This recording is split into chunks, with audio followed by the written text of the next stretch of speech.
having this we're having this conversation at a pivotal moment because we know that more than half of the world's undernourished people live in Asia, the region that we focus on, where food systems employ 40% of the workforce, but face increasing pressures from climate change, biodiversity loss, and persistent malnutrition. At ADB's annual meeting earlier this year in Milan, ADB renewed its commitment to food and nutrition security, setting a target of 40 billion for the period of 2022 to 2030, including 26 billion in new financing. This support spans the whole food systems, from farming and processing to distribution and consumption, with the aim of improving diets, creating jobs, modernizing food value chains, protecting biodiversity, and building resilience. At the same time, ADB remains committed to gender equality because we know that closing gender gaps is essential in itself, but also because empowered women drive better food security and nutrition, as well as sustainable development. So today's session brings together these two priorities. So a quick rundown of how the session will flow. First, we're really lucky to be able to hear from Hazel Malapit, the Senior Research Coordinator at the International Food Policy Research Institute, or IFPRI, who will share global and regional evidence on the links between these two issues. Next, we have two discussants, my colleagues, Ewan Molloy, Senior Evaluation Specialist from our Independent Evaluation Department, and he will reflect on Hazel's presentation from an evaluation perspective. Then we will have Amir Jalani, a Senior Sector Specialist who's from our Sectors Department, and he will share perspectives from the operations angle. After this, we'll open the floor to interactive Q&A from you. Please post your questions in the Q&A box. And then finally, I will turn to my colleague from my team, Bimbika Sijabati-Basnet, who's a gender specialist, and she will share some reflections and takeaways. Please participate, please ask your questions, and we will get back to them later on the session. So with that, I'm really pleased to welcome Hazel. I said she's from IFPRI. She has led IFPRI's pioneering research on gender, nutrition, and agriculture for quite a while. She played a key role in developing the Women's Employment in Agriculture Index, and she's really advanced global evidence in this space. So over to you, Hazel. We look forward to seeing your presentation. Okay, thank you so much, and thank you for that wonderful introduction. Can you confirm that you're seeing my slide properly? Yes. Okay, so thanks very much for that wonderful introduction and for setting the stage. I was hoping to do another in-person seminar at the ADB headquarters this year, actually. Unfortunately, that trip was canceled, so this is the next best thing. So thanks very much for the invitation. I'm very happy to be here. I think Samantha set us up very nicely in the beginning about why this matters. And I want to emphasize as well that in today's global landscape, what we're worried about is that the progress we've made so far are increasingly at risk. So the improvements we've observed in recent years on hunger and food insecurity and child malnutrition, along with the closing of some gender gaps, are at risk of reversals and backlash in the face of climate change, conflicts, economic shocks, and so on. And so we need to act more urgently and more intentionally to make sure that those hard-fought gains are not eroded. And so how do we do that? So let's start from the evidence. I mean, you mentioned Lauren's presentation for the first of the series, and so I thought it would be fitting to point to the FAO report on the status of women in agri-food systems. And here, so we have a table here from that report. And what the evidence shows is that women's empowerment and diets and child nutrition outcomes tend to move together. So you can see that in that green box there. And so when women are empowered, diets are better and children's nutrition is better. Now, on the other hand, the evidence is more mixed when it comes to the linkages between women's empowerment and other outcomes. So this points to potential trade-offs depending on the context. Now, regardless of whether they move together or not, what's clear is that gender outcomes and nutrition outcomes are linked. And therefore, integrating solutions provides opportunities to maximize impact. So if there's synergies, we can leverage those synergies. And if there are potential trade-offs, we can design ways to maximize any negative consequences. Okay, so to understand how we can achieve impact, the first step is we need to know how our interventions are supposed to work. So let's start with nutrition as our end goal in the context of smallholder agriculture. And so, how will change happen? What chain of events have to occur to get at better nutrition for our target population? And so, this is the crux of a theory of change, right? So, we know that interventions in agriculture influence nutrition in six main pathways. So, first, agriculture is a source of food, pathway one. It's a source of income in pathway two.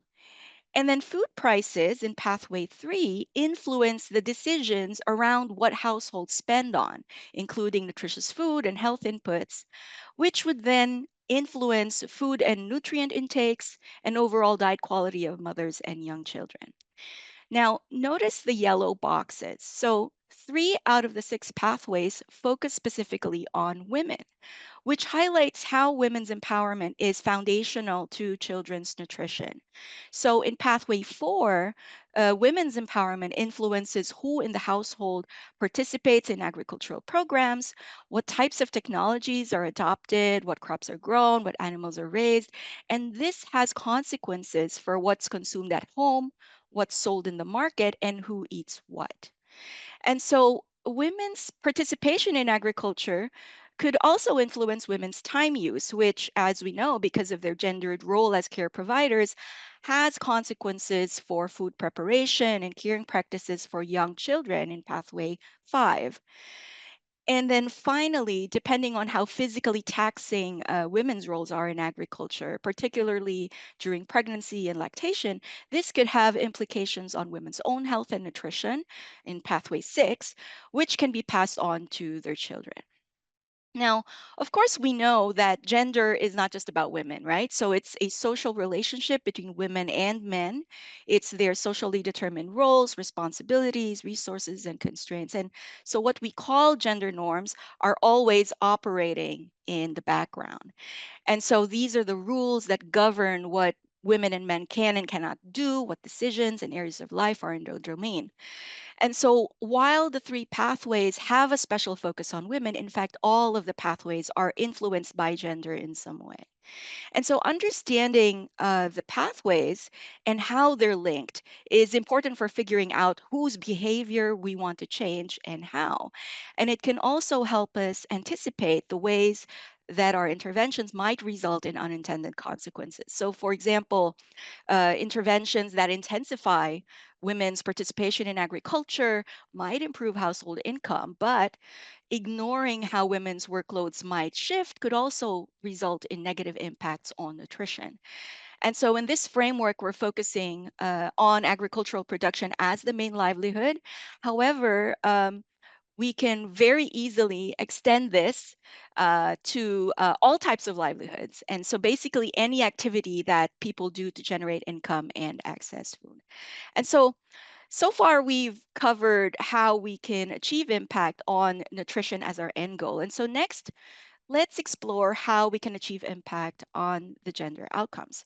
And so the first thing we need to do is just take a step back and clarify what exactly does it mean when we say we're addressing gender issues in our projects and our programs. And the reality is that there is a range of possible goals that a project or organization can aspire to when it comes to gender. And so, if your goal is to reach women, so that is to include women in the program activities, then you need to ensure that women have the same opportunity to participate in the program activities as men. And so, this means minimizing any barriers to participation that women face, for example, related to how program information is shared or the timing and location of trainings. Then we have interventions that aim to benefit women. So these programs go beyond reach. These programs aim to increase women's well being, their food security, their income, their health, and so on. And so this requires more than simply reaching women. The intervention itself needs to be designed and implemented in a way that takes women's needs, preferences, and constraints into account. And so the intervention itself should be valued by the women themselves. And most importantly, the benefits accrue directly to the women. And so, and so that's benefit, right? Now, there are also interventions that facilitate women's empowerment. And of course, we recognize that women empower themselves, and our interventions simply provide the opportunity for them to do so. And so, if this is your goal, if interventions want to support women's empowerment, you need to be able to influence women's ability to make important decisions and put those choices into action. And so these goes beyond simply reaching and benefiting women, although reach and benefit may be necessary preconditions for empowerment. And so if empowerment is the goal, you need activities that increase women's decision making roles and agency, that shift gender attitudes among participants. And then lastly, interventions that are aimed at transformation um, focus on changing systems in which women are embedded. And so not just the participants themselves. And so these interventions include activities that change gender norms at the household, community, and societal level. So, addressing the structural and institutional barriers, mobilizing the power of the collective. And then men, of course, must be involved in these transformations for the system to change. And so, simply including women in project activities does not necessarily benefit them. And then, even when women benefit, they are not necessarily empowered. Finally, empowering individuals does not necessarily mean that the system has changed. And so, distinguishing between these goals, between reach, benefit, empower, and transform, is important because each of these goals will require a different set of strategies and activities, and therefore a different set of indicators for tracking progress. So, let me give you a concrete example. Imagine you have a nutritious crop like an orange sweet potato, high in vitamin A, which is disseminated through agricultural extension. And so, if your goal is to reach women, that means delivering the extension services to women. And to do that, you can provide transportation, you can conduct trainings in places where women feel comfortable to go and during convenient times of the day. To measure progress, you can count the proportion of women attending the training and receiving extension advice. Now, this is a very common monitoring indicator. And what I want to emphasize is that what you're measuring when you're counting the women is not necessarily empowerment, nor are you measuring benefits. What you're measuring is reach. And so, if that's your goal, that's perfectly fine. But if that's not your only goal, then there are other things that you'll need to measure. Okay. And so, next, if your goal is to benefit women, thinking of the same example, right? So, let's say you want to improve nutrition and food security. And so, to do that, the intervention must consider women's preferences and constraints in the design and content of the extension services and those training. So, to measure benefit, you'll need to collect sex disaggregated data for the benefits you want to accrue to women. So, food intakes, nutrition, yields, land use, time use, whatever benefits as defined by your program. By your program. Next, if your goal is to help women empower themselves, then this means increasing women's agency in production and nutrition decisions. So, for example, you can do household dialogues to enhance women's decision-making power in the household, especially on what crops to grow. And then to measure empowerment, you'll need information on decision-making power on production, income, food consumption, and reductions on the time burden. And then finally, if your goal is to transform the system, then you're trying to change gender norms at the higher level, at the community and societal level. So, for example, engaging men to change gender attitudes, using social learning processes that spark critical consciousness, and then promoting policies that change the enabling conditions. To track progress in this goal, you'll need to measure the changes in attitudes and norms, the changes in gendered roles, and the removal of these gendered barriers. And then these indicators in the green box are the things that a tool like the Women's Empowerment in Agriculture Index, the WEA, can measure. Okay, now broadly speaking, there are 5 types of strategies that projects tend to use to support women's empowerment. So we have providing goods and services, including cash and asset transfers, strengthening organizations and group based approaches, building knowledge and skills, so basically training in different topics, influencing gender norms through awareness raising and community conversations, and then transforming structures and the enabling environment.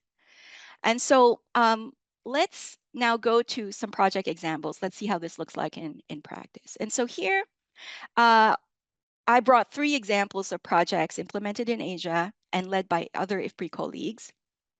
So first, we have Wings in India, women improving nutrition through group-based strategies. Second, we have Angel in Bangladesh, the Agriculture, Nutrition, and Gender Linkages Project. And then third, we have TMRI in Bangladesh, the Transfer Modality Research Initiative. And so first, let's look at Wings. So Wings is looking at the impact of women's group-based interventions on nutrition outcomes for women and children. The intervention is targeted to mothers who belong to self-help groups. And so there's a control group, a standard group model, and a nutrition intensified group model. For Angel, the goal was to identify the ways to improve agriculture and nutrition outcomes and strengthen pathways to women's empowerment. So, this is a training intervention delivered to couples, husbands and wives, in different combinations of agriculture, nutrition, and gender training. So, we have T1 and T2, which is receiving nutrition, behavior change, communication, BCC. T3 is agriculture training. T4 is agriculture plus nutrition training. And then T5 is agriculture plus nutrition plus gender training. And all of the trainings are delivered by extension agents, with the exception of T2, which is delivered by community women. And then the gender training in T5 is delivered by Helen Keller facilitators. And then finally, in TMRI, the goal was really to test the effect of monthly cash or food transfers. So, with and without nutrition training provided to poor rural women with children under 24 months. And so, here, the nutrition BCC was quite intense and was tailored to the local gender context. So, here we have project areas in the north and in the south, each with a control group and several treatment arms. So, cash only, food only, half cash, half food, and cash plus BCC.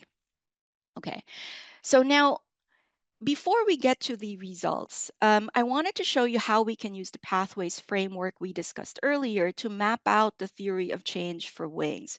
So recall that this is a group-based intervention. So membership in a self-help group is expected to improve collective agency on their pathway 4, while the standard livelihood programs provided in the self-help groups contribute to pathways 1 and 2.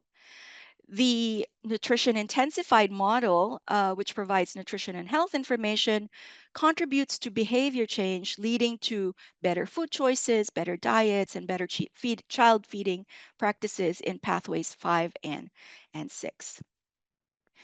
Now, the nutrition BCC in Wings was delivered by volunteers to the self-help groups monthly, and this was layered on, as I said, onto their standard livelihoods programs in the groups. And since these groups were composed of women-only members, this intervention did not involve men.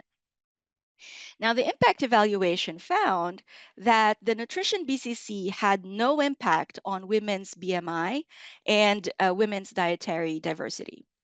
However, there were positive impacts on child dietary diversity and child diets, as well as increased per capita food expenditure and on the likelihood of having a kitchen garden.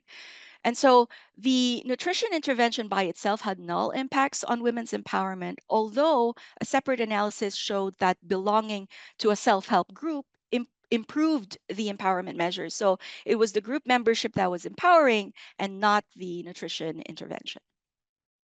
Okay, moving on to Angel. So you'll notice that it activates the same pathways. So this green boxes, right? Same pathways as Wings, but it takes a different training delivery approach. And so the agriculture training contributes to pathways 1 and 2, and then the nutrition training contributes to pathways 5 and 6, similar to Wings. Now, the difference is that in Angel, there is a separate gender training, which contributes to pathway 4, whereas in Wings, this pathway was activated by group membership itself. So, um, as I mentioned, the other unique feature of Angel is that the husbands and wives were trained jointly for all the topics. And interestingly, what they found was that all the intervention arms significantly increased women's empowerment. So both the agriculture plus nutrition and the agriculture plus nutrition plus gender arms increased women's empowerment more than agriculture training alone. It did not increase women's time burden, nor did it disempower men. And so none of these negative consequences were observed. And it also improved production diversity and diet quality. And so training couples in the agriculture and nutrition arms contributed to more joint decision making in domains that were traditionally segregated by gender. Okay, moving on to social protection. And so here the intervention activates pathway 1 for food transfers, pathway 2 for the cash transfers, and then for nutrition BCC, similar to Wings and Angel, this contributes to pathways 5 and 6. Now, what's notable about TMRI is that the nutrition BCC itself was intentionally designed to address gendered barriers to participation. And so it also activated pathway 4. And so here the transfers were provided monthly. The nutrition BCC included weekly group meetings, bi-monthly home visits, and monthly community meetings. There were also a number of BCC design features, as I mentioned, that were relevant for the Women's Empowerment Pathway 4.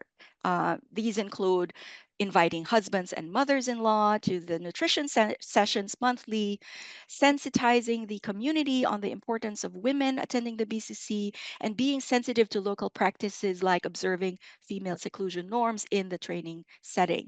And so in addition to these, bringing women together weekly over a long period of time, 2 years, may have also strengthened the intrinsic and collective agency aspects of the intervention.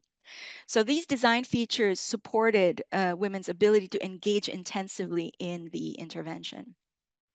Now, in terms of the results, the impact evaluation found that the cash plus BCC arm, but not transfers alone, significantly improved child nutrition along with improvements in child nutritional status, men's and women's diet quality, and women's livelihoods. Now, fortunately, both Angel and TMRI also had the opportunity to do follow up studies and was able to generate some evidence on long term impacts. And so for Angel, this study found sustained empowerment and greater resilience impacts 4 years after the program ended. They also found less severe coping strategies post COVID, improved diets, and sustained empowerment impacts in the treatment arm with nutrition and gender sensitization training. In TMRI, in the follow up study, they found sustained improvements in women's empowerment and livelihoods, poverty reduction, and the prevention of intimate partner violence 4 to 8 years after the intervention ended. And so this is also contributing to that growing literature looking at how social protection programs can support the prevention of gender based violence. And then for the resilience outcomes, in coastal Bangladesh, flooding reduced diet quality for both women and men, but the TMRI program providing transfers and nutrition BCC protected women's and men's diets by increasing consumption of lentils, fruits, and vegetables. Okay. And so to sum up, I know that was a lot of information throwing at you in a short period of time. So what did we learn overall? What we're really trying to do here is to improve multiple outcomes at the same time, right? So nutrition, women's empowerment, and then greater resilience of households. And on top of that, we want durable impacts, impacts that are sustained beyond the life of the program. And so what helps to create and sustain these impacts? And so the lesson from Angel is to go beyond women only, right? And engage with all decision makers. So in Angel, they trained husbands and wives jointly, which promoted joint decision making. TMRI also addressed this to some degree by getting the buy in from the community, the husbands, and the mothers in law to support women's participation in the program. The other lesson from TMRI is that tangible transfers are effective and that you do need some resources to be able to change behavior. And then lastly, all three projects used groups to some extent as a delivery platform, which worked quite well. And the lesson from Wings in particular is that having a group ecosystem, because they were building on existing groups, having a group ecosystem and building on norms of trust and cooperation are important for scale and sustainability. So, thinking ahead to how we design programs, it's clear that we need to be mindful of country context and the specific gender norms in these communities where we're working. And as we saw, especially from the follow up studies, the very intentional integration of gender and nutrition pays off in the long run. And so, thank you so much. And I look forward to the discussion. Thank you. Thank you so much, Hazel, for giving us such an interesting presentation and strong evidence base. And, illustrating it with examples really helps us put to life what you're trying to propose. Let's turn to our discussants now. And I can see that my colleague Owen has his camera on. I hope you're with us, Owen. So again, Owen's from our independent evaluation department. And it would be really great to hear from you what your thoughts are on the framework, the Reach, Benefit, Empower, and Transform framework that Hazel's presented. And how do you think this sits with the way ADB evaluates our own approaches? Over to you. Okay, well, thank you, Sam and colleagues, and thank you, Hazel, for that insightful presentation. I was told to keep my comments brief, so I will try. But look, for context, I co-led the evaluation last year in 2024 of ADB support for accelerating progress in gender equality. Now, this was kind of a high-level corporate institutional evaluation, but I might run through just how we approached this and how maybe that aligns with some of Hazel's point. So, look, at the outset, I think it's important to say that, ADB does have a deeply entrenched and institutionalized system for mainstreaming gender equality across its operations. And so all projects are categorized according to the extent of gender mainstreaming. And this system has been in place for 20 years or more and, has developed along that time. And this has also helped ADB to achieve a kind of broad level of gender mainstreaming across nearly all its entire portfolio. So in some years, even up to 90% of the portfolio has at least some gender elements or is effectively mainstreaming gender. But I think for our evaluation, a key question was, to look behind these numbers and really, assess the depth of that mainstreaming. And here, I'm kind of referring to Hazel's presentation of the Reach, Benefit, Empowerment framework and where do we sit on that continuum. And I guess this is similar, and Hazel, you know this, to the Gender Results Effectiveness Scale, the GRES, that is applied by some UN agencies or civil society organizations. But again, for our evaluation, what we did was sort of take these frameworks and kind of try to apply them then in the context of ADB. So we looked at, and we conducted an extensive portfolio analysis. We didn't explicitly call this GRES or ORBIT, but, we applied the similar concepts. And again, looking at that depth of gender mainstreaming and where are we along that continuum and where are the interventions, from be it gender blind, moving all the way up to gender responsive, empowerment, and even potentially transformative. Now, what I will say, look, for projects that are deemed just gender mainstreaming, where it's not explicitly gender focused, here, our analysis showed that a large share kind of still remained at that sort of reach and benefit level. So the challenge there and is kind of how to move towards the empowerment area, which Hazel, you've given us some good examples. And I think one key takeaway for us was that for instance, in results frames or in measuring and monitoring and evaluation, that it focused more on output measurement. So, again, number of women reached or benefiting or participating. So again, how do we move beyond that? And how do we use our results frames to kind of aim for more, empowerment or transformative outcomes? We did look also at those more gender themed projects, so this is a smaller share, but still quite, about 10 to 15% of ADB's projects are categorized as having a gender equity theme. And I think a key question for us here was, again, just to position those interventions on that scale. And, also just when we take transformative and, ADB has this gender transformative agenda or transformative gender agenda, I guess it was really pinning down what does that mean in practice, you know, and how is that concept understood? So here, and Hazel, I liked how you framed this as well. You're really focusing in on that dimension of social norms or potentially discriminatory social norms, and then also tackling root causes of gender inequality. So we really took that framing in how we would define transformative. I will say we also surveyed, you know, a lot of colleagues across the bank, and we conducted a lot of interviews.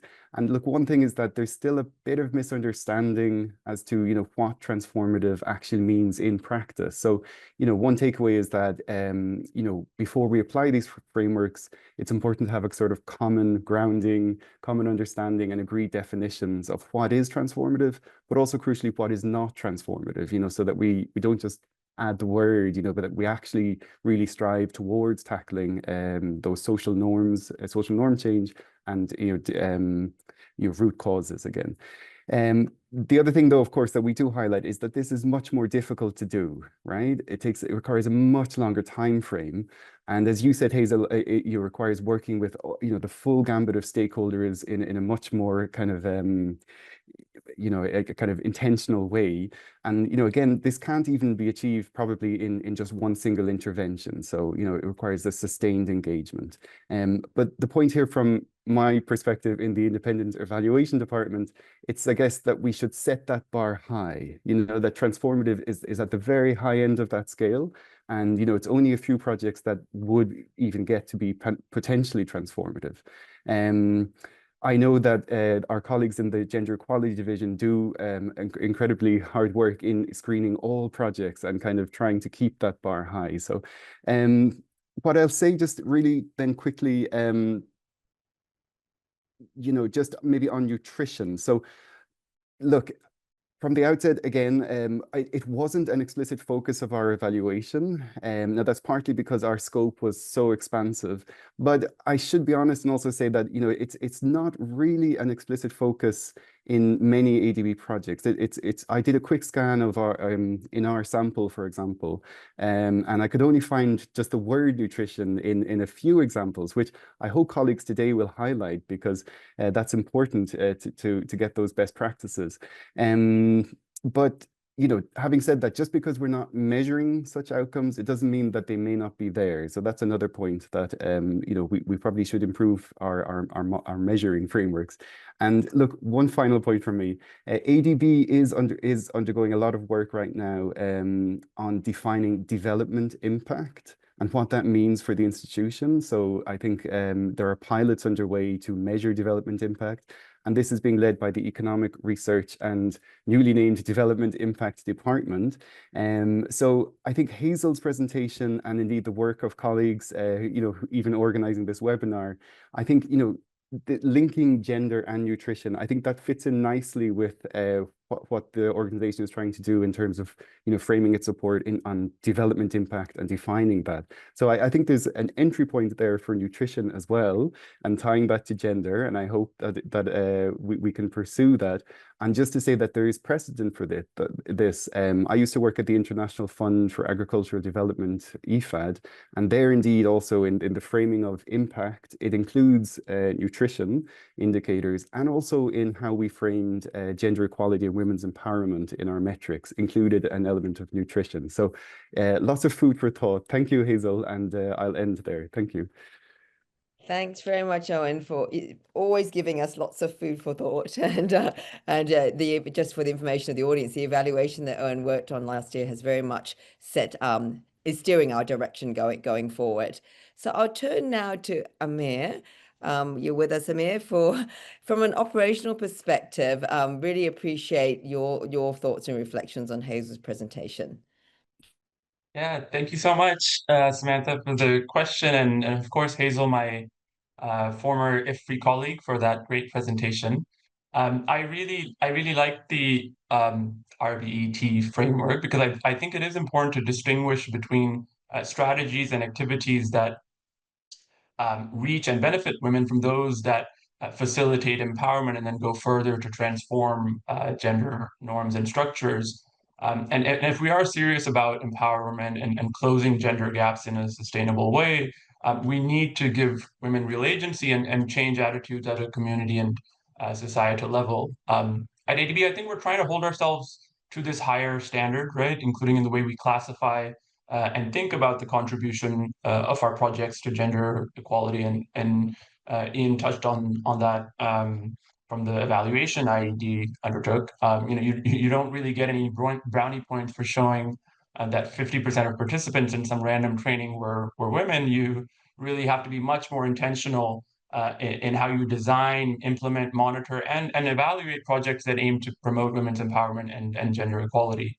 But with that preface, let me just share 3 takeaways from Hazel's presentation and how we're applying them in ADB social protection operations. So first, providing transfers that are tangible and adequate for the goal. This is really, really important in social protection programs, and the evidence is quite clear. It's difficult to observe any meaningful changes in poverty, food security, nutrition, or empowerment when transfers are simply insufficient or unpredictable. So one of the clearest examples of this is from our work in the Philippines, particularly from the pilot of the Walang Gutom or Zero Hunger Food Stamp program. We supported the government in piloting the delivery of electronic food vouchers, where targeted food insecure households received 3,000 pesos per month, so approximately $50. However, given average family sizes of 6 or 7, particularly in the bottom decile of the income distribution, this translated to just 14 pesos per person per day, while the cost of a healthy diet is around 79 pesos per person per day. So even a well-intentioned program may struggle to improve diets if the transfer is just insufficient to close the affordability gap. And so that's why in the second phase of the pilot, we're testing higher voucher amounts and a revised food group allocation in favor of proteins, fruits, and vegetables. We'll also be digging deeper into food and dietary intake as part of the second stage, and we're actually collaborating with IFPRI, FNRI, dietitians and nutritionists, and AFD to evaluate the impacts. And importantly, we use the results of rigorous impact evaluations to inform the design of our investment projects in social protection, including the most recently approved Reducing Food Insecurity and Undernutrition project, with electronic vouchers that will help the Philippines government scale electronic vouchers nationwide alongside nutrition education. Similarly, as part of our long-standing support to the Philippines Conditional Cash Transfer Program, we regularly analyze the adequacy of cash grants, and we advocate for adjustments to keep pace with inflation, but also seasonal hunger and other types of shocks. And the second lesson that Hazel highlighted was the potential of using groups as delivery platforms. So I actually worked on the WINGS project impact evaluation in India that Hazel mentioned in a previous life with IFPRI. And one of the things that we found was that self-help groups can narrow gender empowerment gaps and raise women's empowerment without, surprise, surprise, disempowering men, right? So that insight has traveled, including in several of our social protection operations in Southeast Asia. We're supporting a new gender responsive and climate resilient poverty graduation or economic inclusion program in Lao PDR that provides grants and a multifaceted package to help women build sustainable livelihoods. And one of the core activities under the financial inclusion pillar is organizing women into village self-help groups, sort of these safe spaces for women to engage with peers on personal, economic, and social issues, build social capital and confidence. Evidence shows that these groups increase savings and access to cheaper loans, but they're also associated with more voice in household decisions, greater mobility, and collective action. And then we'll also use these platforms to deliver group-based interventions such as training on life skills, financial literacy, business skills, and nutrition-sensitive agriculture. And we'll also encourage each of these groups to set up an emergency fund for shocks like floods or crop loss, so that they sort of form or provide a form of group-based insurance that strengthens resilience and coping capacity. In the Philippines and in other contexts, our research is showing that economic inclusion programs actually have, when they have group coaching, they can be just as impactful as individual coaching across a range of outcomes, including financial resilience, food security, and even mental health. But they can often be far more cost effective, particularly given the stretched capacity of frontline implementers. And the third and final lesson that Hazel highlighted, which I think is really important, is engaging all decision makers, not just women.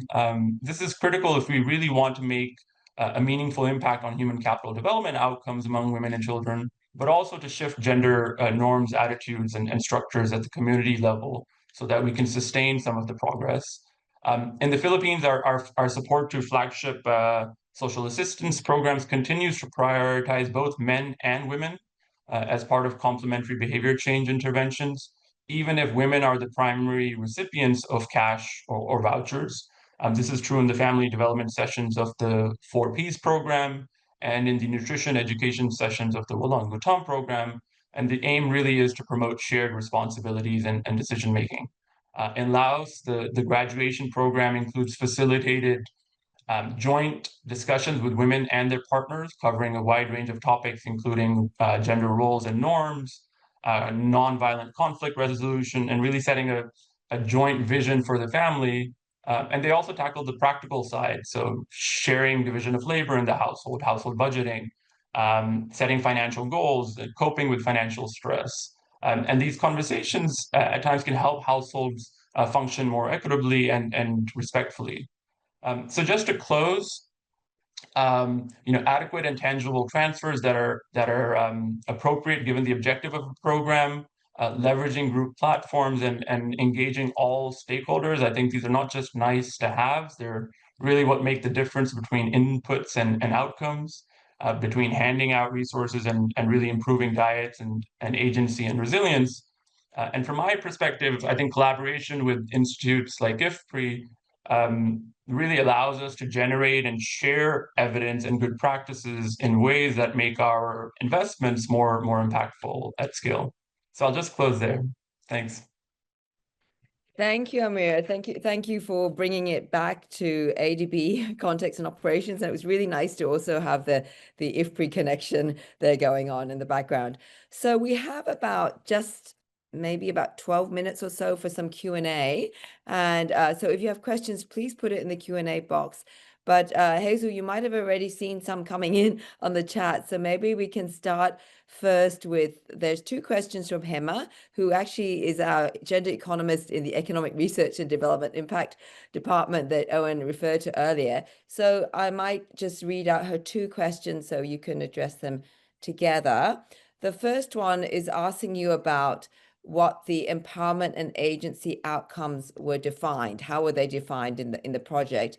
And assuming they were differentiated by context, did your baseline analysis influence the choice of outcomes and norms for influence? So that's the first question. I hope you can remember if I just ask you the second one at the same time, since it's from the same person.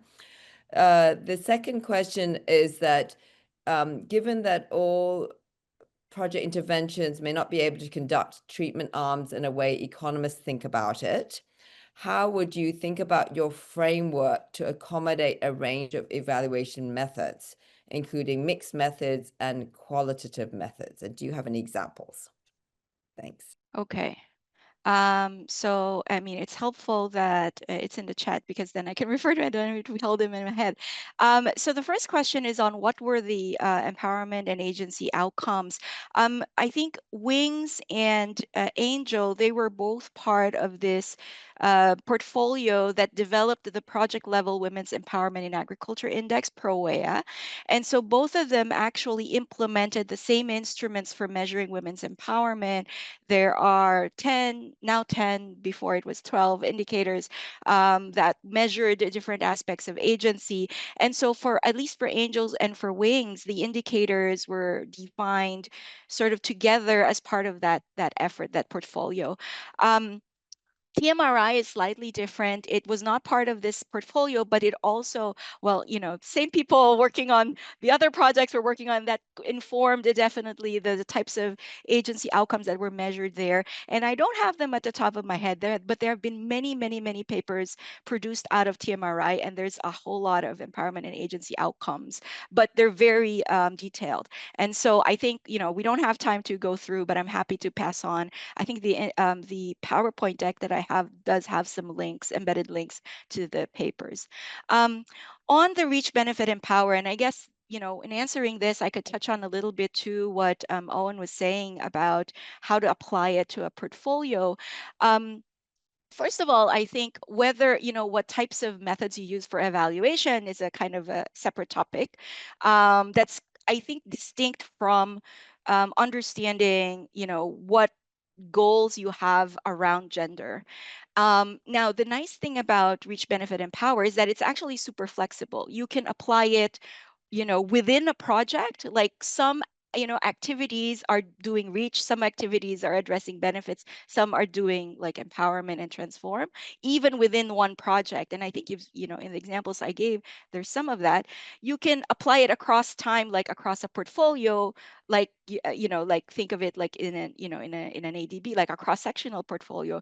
But you can also look at it as over time, like there's some settings where there's no way you can get to empower or transform yet, because even reach is a struggle, and you don't have reach, you don't have benefit, and maybe you start there, and then over time, as outcomes improve, you can move towards empowerment, you can move towards transformation. And so there are actually many ways of implementing the framework. I'm actually looking into applying it at the institution level for local led development, reaching, benefiting, empowering local actors. And then at the same time, you can also apply it to other types of exclusion, not just looking at gender disparities, but other types of exclusion. And so it's a very flexible framework. Now, on how you would measure the indicators, I think the key insight from the framework is coherence. So it's less about, are you here or are you here? Are you in R, are you in B, it's less about that. It's about, is your goal clear? Do your strategies follow your goal? Will it move your goal? And what should you measure to be able to make sure you're tracking the right kinds of progress? And how you measure that, I mean, if you're looking at norms change, obviously the usual questions you would use in a survey may not be the right ones. And so you'd look for different tools, you'd look for different methods. But I think the methods should follow what it is, you're trying to measure, and all of that improves when there's better coherence. So I hope that that helps. So let me stop there. I know we have others to get to. Yeah. Thank you, Hazel, and I appreciate the complex questions in a short period of time. So we have a couple of anonymous questions, but the first one is I guess digging deeper into what Owen was actually saying, that sometimes what transformative looks like is not always that clear to everybody. So maybe you could give us some ideas on what that might look like for ADB's agriculture and social protection investments to ensure that nutrition sensitive interventions strengthen women's empowerment and really are transformative. Right. So this is tough, right? I mean, I think if this was easy, we would have cracked it by now, right? So this is really this is a tough one, because as we said, you need many actors, with a sustained effort moving towards the same goal. And I like what you said, Owen, about how you need a common language, because when your understanding is, when everybody has different understandings of the goal, then it's hard to kind of move all in one direction, right? So how do we do it? I think transforming means, like you said, addressing root causes. And the thing, I think the difficulty is that these root causes are not the same everywhere. Right. And so that's why, there's no one size fits all. Even if something, worked in one setting, when you scale it, will it work? We don't know, right? We need to test it. So I think you need, I think what's needed, one is being realistic about the time frame that you need to get change. Sometimes, you have one catalyst and change can happen very fast, and sometimes it's very slow. Root causes vary, but I think if we have sort of an attitude towards learning, and being willing to kind of adjust, seeing where the constraints are and then adjusting, I think that's how we can succeed. But unfortunately, I don't have an answer for you right now. I think it's tough. I think we need everybody's heads together to solve this problem. Yeah. Well, it's a common challenge, and I guess we're all learning together. So maybe we can take, there's one more anonymous question, which is actually referring to your, the importance of group-based approaches in South Asia. How can we apply this in other contexts outside of South Asia where there may not be such a prior history of group-based mechanisms? This is for me. Yes. I think so the examples I shared with you are all from South Asia, but in the global synthesis that we put together, looking at the what works to empower women across the portfolio of 13 agricultural development projects, and it includes a number of projects as well in Africa. I think groups overall showed up as an effective platform. So I think this is not just a South Asia thing. I think, this is definitely more broadly. There are other examples in other programs where this has worked well. Now, I think there is a benefit, like I said, having an ecosystem, an existing a group sort of ecosystem helps for sustainability. However, it can be built. So even some of these programs that it's like a classroom group setting, right? You just brought them together for a specific purpose, but that became a catalyst for building collective agency beyond the direct goal of the program. And so I think maybe even when it's not there are, we can build them. And if we can build them, then it looks like there's good indications that there are a lot of benefits and it can work.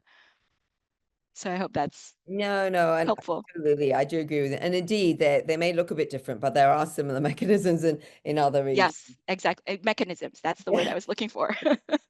So I think we're out of questions, but as usual, we always run out of time as well. So I think, unfortunately, we do have to move on. So I want to thank you, Hazel, for giving your time and your thoughts and your wise insights from your research, as well as my colleagues Owen and Amir for their reflections. It's been a really interesting session. So just to round off, I'd like to bring in my colleague Bimbika, who will say a few closing remarks. Bimbika, are you with us? Yes. Can you see me? Yes. Yes, Thank very you. well. Thank you so much. I mean, overall, today's discussion sort of made it really clear that achieving food and nutrition security in Asia and the Pacific is really inseparable from advancing gender equality. And thanks, Hazel, for really showcasing that evidence base. I just wanted to sort of wrap up some of the key things that I heard, which I hope will stay with me. The first was, it was such a great panel. Thank you all for accepting our invitation. And it's so nice to have people talking, sort of complementing and building on each other. So thank you. I really enjoyed it as part of the audience as well. And, the framework that you've shared, Hazel, the ARBET framework is actually, the ARBET framework is actually very intuitive. Reach does not ensure benefit. Benefit does not lend itself to individuals to empower themselves. And, transformation is really the highest bar where we're talking about changing social norms and the underlying sort of structures that perpetuate inequalities. And thanks for also reminding us that, when we're talking about how to apply it to programs and projects, that we really need to be intentional. So what is our goal and how do we get there? And we also need to be context driven. In some ways, if I can, use the word transformative again, it doesn't actually mean like, changing the structures, but it might actually mean sort of reaching and benefiting where those, where those goals were particularly difficult. So that can also be a transformative impact of our projects if the context is very sort of difficult, for instance. And thanks, Owen, for sort of relating all of this discussion to ADB and ADB's framework. That's a really hard task, and you've done it really well. And I really agree with you. The EGM categorization is really focused on reaching and benefiting, whereas the gender equality objective is much more about empowerment and transformative. So that was thanks also for reminding us that transformative, changing the norms and the social structures, is really setting the bar. And also giving us clear entry points about, how this great work that Hazel has